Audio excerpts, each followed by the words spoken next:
Il s'appelle Saint-Servais, Saint-Pancras, Saint-Boniface, on peut en rajouter également un quatrième, Saint-Urbain, le 25 mai. Enfin, bref, ces trois saints que le calendrier a placés à la mi-mai, fête du hasard, eh bien, souvent sont synonymes de chute de température, de refroidissement, et parfois, on l'a vécu, et l'année dernière, et cette année, de gel tardif. Autrement dit, c'est l'un des, peut-être des derniers coups de froid de l'hiver, on l'espère. Alors ça mérite tout de même une petite explication. C'est-à-dire, la question c'est, est-ce que les saints de glace, c'est ainsi qu'on les appelle, sont un phénomène récurrent, c'est-à-dire qu'ils se reproduisent à chaque fois. Vous allez voir que ce n'est pas tout à fait vrai.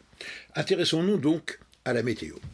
Et la météo, on va s'intéresser au fonctionnement de la machine atmosphérique, la machine thermique. Et comme toute machine thermique, eh bien il faut deux écarts de température. Il y a la zone chaude tropicale, un excès de calories, et puis deux zones froides en raison de l'inclinaison de l'axe de rotation de la Terre, également à la nuit polaire. Les zones froides, ce sont les deux pôles.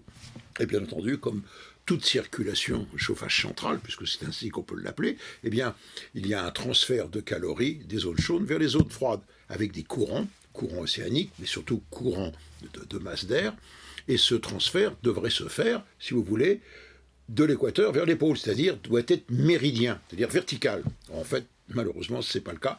Pourquoi ? Parce que la Terre tourne, elle tourne même très vite, on l'oublie trop souvent, c'est-à-dire qu'au niveau de l'équateur, la vitesse de rotation de la Terre est un peu plus de 1600 km par heure. Et donc, de fait, cette rotation de la Terre fait que les masses d'air sont déviées, elles tourbillonnent.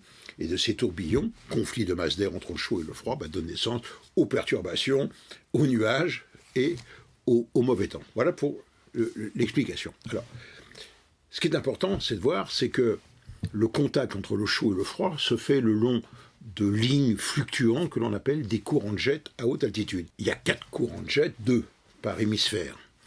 Et ces courants de jet circulent à peu près dans le sens de rotation de la Terre, environ entre 200 et 350 km par heure, entre 8 et 12 000 mètres d'altitude. Et ils marquent donc la différence entre le chaud et le froid.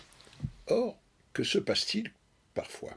Eh bien, parfois, le courant de jet faiblit, descend au niveau de nos latitudes, c'est-à-dire au niveau de la France, ce qui entraîne une descente d'air froid, l'hiver, donc il fait très froid, et même à cette saison, on a une poche d'air froid, donc le refroidissement à la mi-mai. Par contre, dès que le courant de jet remonte au niveau quasiment de l'Islande, eh bien ça permet à l'air chaud de gagner l'hémisphère nord. Vous avez compris ? Ben oui, on est en été. Voilà donc l'explication du phénomène. Alors la grande question qui se pose, c'est pourquoi, en cette période de l'année, a-t-on de temps à autre ce refroidissement ? Et si le ciel est clair, qui dit air froid, refroidissement, dit rayonnement la nuit, chute de température, et donc, vous l'avez compris, le gel, c'est ce qui s'est produit, donc fin avril, début mai. Alors, regardons les statistiques de Météo France. Sur une moyenne d'un demi-siècle, entre 1946 et 2001, regardez la courbe de température, la température moyenne, mais vous voyez toujours qu'il y a en moyenne une baisse de la température, vous voyez, entre le 15 et le 20 mai, c'est-à-dire la zone où se trouvent les saints de glace. Donc, il y a le refroidissement. Alors, la deuxième question, y a-t-il gel ? Regardez encore le résultat des statistiques.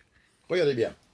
Dans 60% des cas, vous voyez, il n'y a pas de gel, il n'y a pas de refroidissement, température positive. Bien sûr, ça varie d'une région à l'autre, évidemment. Il y a plus de risques de refroidissement élevé et de gel en montagne complète. Mais, on a des gelées blanches dans 30% des cas, un tiers. Et seulement, regardez, 10% avec gel. Je vous le rappelle que ça se produit souvent quand le ciel est clair, la nuit, au petit matin, il y a une chute de température, et donc là, il y a le gel. Et comme ce gel se produit souvent avant une période chaude, c'est ce que nous, on a connu, eh bien c'est catastrophique pour la végétation. Résumons-nous. Donc, en moyenne, vers la mi-mai, au moment où on célèbre 3 saints, je vous le rappelle, Saint-Servais, Saint-Pancras et Saint-Boniface, il y a effectivement une chute des températures moyennes. Et seulement dans 10% des cas, ça conduit à des gels, bien sûr, dévastateurs. Alors, autrement dit, ça voudrait dire que c'est le dernier combat entre le chaud et le froid, le dernier coup de froid avant que l'air chaud remonte, c'est-à-dire on passe de l'hiver à l'été. Dernier coup de froid, pas tant que ça. Pourquoi? Ben oui, parce que parfois c'est pas fini. Il y a un certain Saint Bernardin, encore un saint, avec un dicton qui dit eh bien, s'il gèle à Saint-Bernardin, adieu le vin. Et puis il y a aussi également un autre saint, le 20 mai, Saint-Urbain, et là aussi, il peut nous donner de mauvaises surprises. Enfin, juste un dernier détail pour vous dire que ce qui se passe, ces coups de froid ne sont pas un hasard. Quand on remonte historiquement, c'est ce qu'a fait Guillaume Séchet dans Quel temps? C'est la météo de 1900 à nos jours, à partir des articles de presse. C'est ça qui est intéressant. Eh bien, regardez cette image. Nous sommes 1er mai 1945, Champs-Élysées, bon, il n'y a pas beaucoup de voitures, et là, vous avez la troupe, et la troupe est en train de déneiger. Il y avait 10 cm de neige dans les rues de Paris. Comme quoi, ce temps anormal que nous allons, normalement frais évidemment, risque parfois de se reproduire. Puis un dernier détail, allez, je vais jouer les météos. Quel temps allons-nous avoir dans les prochains jours? Eh bien, allez, encore dans une semaine, on va avoir une très mauvaise semaine. Regardez le courant de jet. Vous voyez que le courant de jet descend toujours très bas. On a toujours une poche d'air froid. Donc on va avoir ce même type de temps, hélas, frais avec des éclaircies jusqu'à la dernière quinzaine de mai.